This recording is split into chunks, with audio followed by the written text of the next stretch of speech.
Comment দেখলাম যে যে ইচ্ছায় পাওয়া যায় না কাজীর ভাইকে, সে শাকিব খানের সাথে ছবি করতেছে। এটা নিয়ে কি বলবেন? তখন আসলে অনেকে আমাকে ফোন দিচ্ছিল যে এটা আমার শেষ কথা, আমার চ্যানেল আপনারা ফলো করবেন। শাকিরিয়ান অনেক ভালোবাসতেন, বলছিলেন দীর্ঘদিন ধরে বুঝলেন যে আমার রোলটা এত বড় হবে, সবাই ভাবছেন এখানে এসে আমি কাউকে কিছু বলবো। দেখার পর এখন সবাই বলছে যে আচ্ছা ভালো, প্রশংসাই পাচ্ছি। আপনার ওই যে পোস্টার টিজারটা যখন দিয়েছেন, আমি টিজারে কমেন্ট দেখলাম যে যে ইচ্ছায় পাওয়া যায় না কাজীর ভাইকে, সে শাকিব খানের সাথে ছবি করতেছে।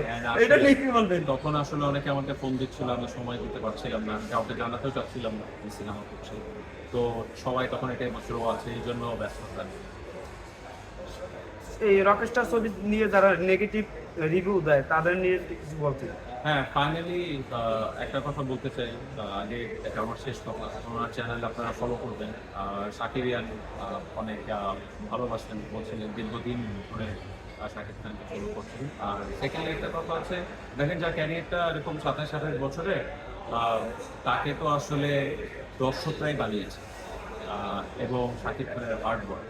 তো 2-3টা নেগেটিভ রিভিউ যদি দিয়ে শাকিব খানকে সেখান থেকে সরানো যেত, তাহলে এই যে গতকালই আমি সিনেমা দেখলাম, এত নেগেটিভিটির পরেও আমার মনে হয় অনেক পজিটিভিটিও আছে, নেগেটিভটা একটু চোখে পড়ে।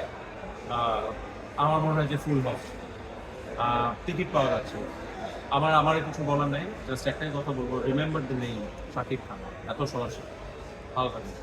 আরেকটা কথা শেষ করি, যে শাকিব ভাইয়ের সাথে যখন শুটিং করছেন তখন তার সাথে অভিজ্ঞতা যদি কিছু বলতেন। হ্যাঁ, মানে খুবই ভালো, উনি অনেক কোঅপারেট করেছেন। তিনি আমাকে একটা বারের জন্য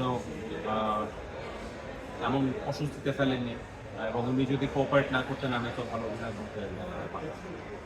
যাই হোক, ভালো থাকবেন, আপনি আরো কাজ করবেন, আশা করি শাকিব ভাইয়ের সাথে আরো কাজ করবেন।